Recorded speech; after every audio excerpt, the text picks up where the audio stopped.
Hello everyone, this is Monisha और आप देख रहे हैं सेल्फ लर्निंग। जैसा कि हमारा पूरा सिलेबस चल रहा है जिसमें हम बात कर रहे हैं यूपीएससी बीएड की, यूजीसी नेट की, एजुकेशन की।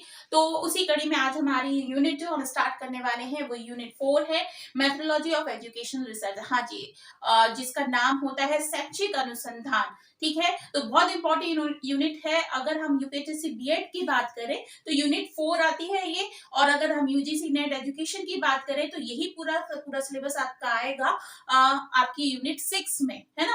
तो बहुत इंपॉर्टेंट है। क्या क्या हमें इस यूनिट में पढ़ना है, चलिए एक नजर देख लेते हैं। हमें पढ़ना है meaning and nature of educational research. ठीक है, शैक्षिक अनुसंधान का मतलब क्या है, उसका नेचर क्या होता है, इसके बारे में पढ़ना है।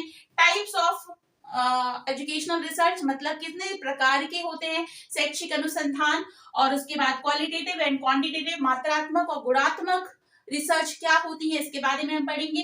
मेथड्स ऑफ एजुकेशनल रिसर्च, कितने प्रकार की मेथड्स होती हैं एजुकेशनल रिसर्च की, वो हमें पढ़ना है।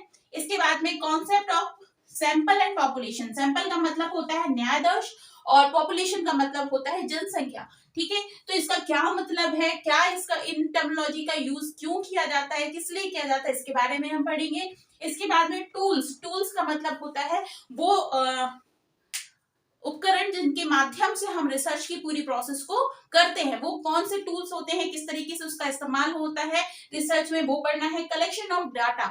डेटा जो कलेक्शन होता है वो किस तरीके से किया जाता है, मतलब अगर हमें रिसर्च करना है तो हमें बहुत सारा डेटा जो है वो कलेक्ट करना होता है, उसकी क्या प्रोसेस होती है। Analysis of data. एनालिसिस मतलब कि विश्लेषण डेटा का कैसे किया जाएगा ताकि हम रिजल्ट तक पहुंच जाए।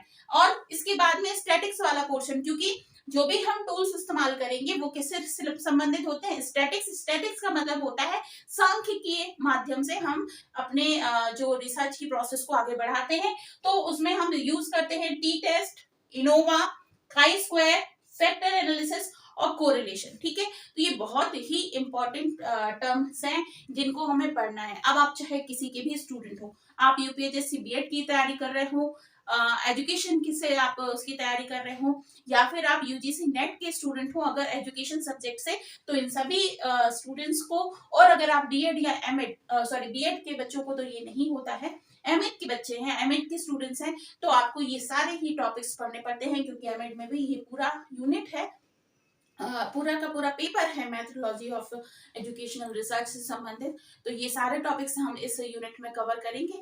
इसके पहले एक यूनिट थी जिसमें हमें एजुकेशनल साइकोलॉजी के बारे में पढ़ना था, क्योंकि एक बार में वो सारे ही टॉपिक्स जो हैं वो पढ़ा चुकी हूँ ऑलरेडी। प्लेलिस्ट बनी हुई है, इसलिए मैंने फिर से रिपीट नहीं किया है, क्योंकि अब हमारे पास समय बहुत कम है। आप चाहें तो उस यूनिट 3 को जाकर देख सकते हैं, जिसमें एजुकेशनल साइकोलॉजी से संबंधित वीडियोस आपको मिल जाएंगे। ठीक है, और उसके अलावा जो वीडियोस रह जाते हैं साइकोलॉजी से संबंधित, वो उनको मैं इस यूनिट को कंप्लीट करने के बाद में पढ़ाऊंगी। ठीक है, तो बहुत इंपॉर्टेंट टॉपिक स्टार्ट हो रहे हैं, तो बने रहिए सेल्फ लर्निंग के साथ में। और अगर फिर भी आपका कोई क्वेश्चन आता है तो आप मुझसे पूछ सकते हैं कमेंट सेक्शन में, और कोई तरीके का इम्प्रूवमेंट चाहते हैं आप पढ़ाने के प्रोसेस में, तो भी आप मुझसे अपनी बातें शेयर कर सकते हैं। ठीक है, तो स्टार्ट करेंगे आज का वीडियो। ये वीडियो मैं यहीं खत्म कर रही हूँ, नेक्स्ट वीडियो में मैं आपको फर्स्ट टॉपिक से इस यूनिट का स्टार्ट करती हूँ। ठीक है, तो मिलते हैं नेक्स्ट वीडियो में, तब तक के लिए अपना बहुत ख्याल रखिए। वीडियो को लाइक जरूर कीजिए, शेयर जरूर कीजिए चैनल को, और सब्सक्राइब जरूर कीजिए। ठीक है, मिलती हूँ अपने नेक्स्ट वीडियो में, तब तक के लिए बाय बाय।